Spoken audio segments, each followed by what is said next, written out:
নমস্কার, আমি তোমাদের জয়দেব শাস্ত্রী। আজ যে বিষয় নিয়ে আলোচনা করব, আমাদের প্রত্যেকটা ঘরে না অসুখ বসুখ লেগে থাকে, অসুখ তো হয়, সমস্যা থাকে, এবং সেই সমস্যাটা আমরা জানি না মানে কোন জায়গা থেকে এসছে। অনেকেই বলে, দাদা আমি তো সব কিছু মেনে চলি, কিন্তু অসুখ তো হওয়ার কথা না, কিন্তু অসুখ না আমাদের ঘর থেকে ছাড়ছে না, অনেকেই বলে। তো কি হতে পারে?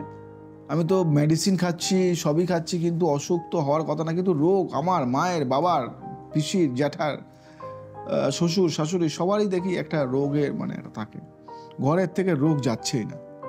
তো আজকে আমি জেনে নেব বাস্তুতে কি কি দোষ থাকলে কি কি রোগ হতে পারে এবং কেন হয়।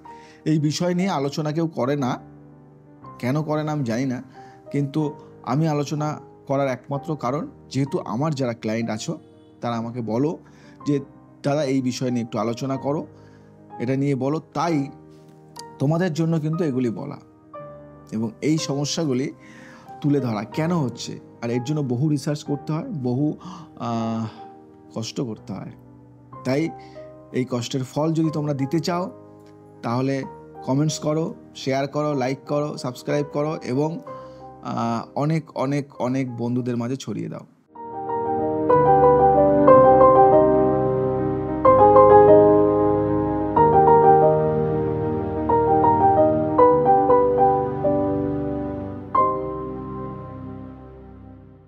বাড়ির বাস্তু ঠিক না থাকলেও হতে পারে অসুখ। আপনার বাড়িতে এই দোষ নেই তো? কি দোষ, কি দোষ জিজ্ঞাসা করছি জয়দেব শাস্ত্রী। বলুন। বর্তমান সময় সুস্থ থাকা ও স্বাস্থ্যের যত্ন নেওয়া কোনো চ্যালেঞ্জের যে কিছু কম হয়, প্রচুর চ্যালেঞ্জ। সুস্থ থাকাটাই চ্যালেঞ্জ এই বর্তমান সময়ে। সকলেই নিজের মতো করে সুস্থ থাকার চেষ্টা করেন।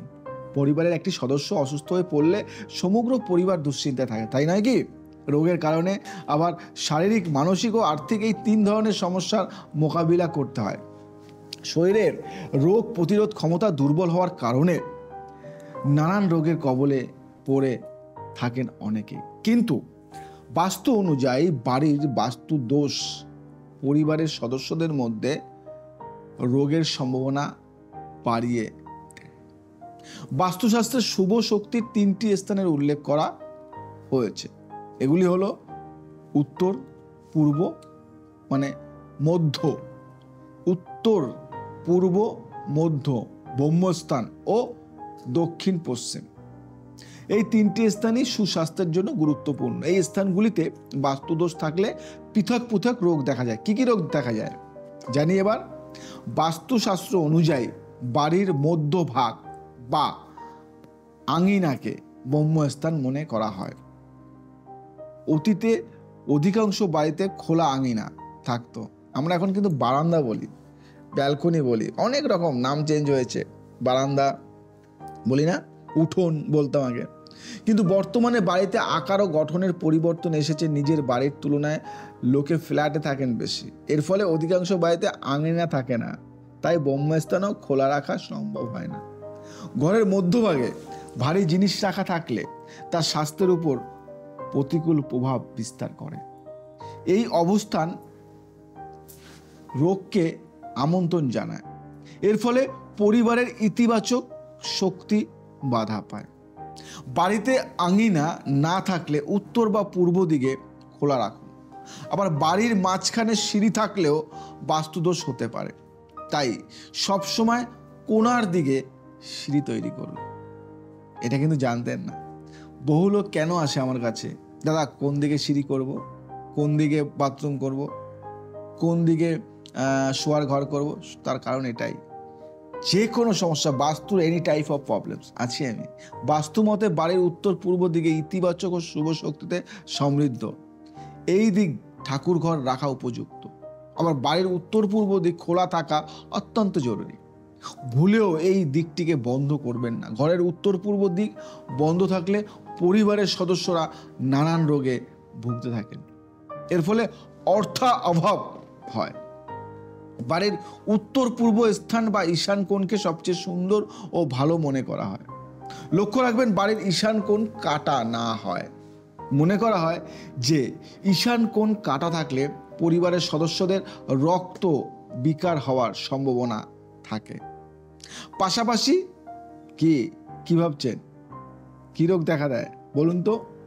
পাশাপাশি যৌন রোগ দেখা দেয় এবং প্রজনন ক্ষমতার উপরও এর দুষ্প্রভাব পড়ে। তাই তো আজকালকার দিনে সন্তান হতে চায় না, সন্তান নেই, এর নেই সন্তান, অন্য নেই, সন্তান হলে মিসক্যারেজ, নষ্ট কেন হয়? এই বাস্তুর অনেকটা কারণ তার। বাস্তু অনুযায়ী দক্ষিণ দিককে জমের দিক মনে করা হয়। এই দিক কখনো খোলা রাখবেন না। দক্ষিণ দিক খোলা থাকলে বাড়িতে নেতিবাচক শক্তির প্রভাব বৃদ্ধি পায়। এর ফলে পরিবারের নানা সমস্যার আগমন ঘটে। পরিবারের বয়স্ক সদস্যদের স্বাস্থ্যের উপর এর অশুভ প্রভাব পড়ে। আবার বাড়ির প্রবেশদ্বারের সামনে কোনো গর্ত থাকলে তা শীঘ্র ভরে দিন, কারণ এর ফলেও বাস্তুদোষ হতে পারে। এই গর্তের কারণে পরিবারের প্রধান সহ অন্য সদস্যদের শারীরিক ও মানসিক রোগ দেখা দিতে পারে। প্রবেশদ্বার সবসময় পরিষ্কার পরিচ্ছন্ন রাখুন, কারণ অপরিষ্কার প্রবেশদ্বার বাস্তুদোষের অন্যতম কারণ। আপনারা ভাবছেন তো কি বলছে জয়দেব শাস্ত্রী? এখন তো প্রত্যেকের বাড়ির সামনে ড্রেন থাকে, তাহলে তো সেখানে তো ফাঁকা, আমি কি করব? আরে একটা স্ল্যাব দিয়ে দিন, ঢেকে দিন।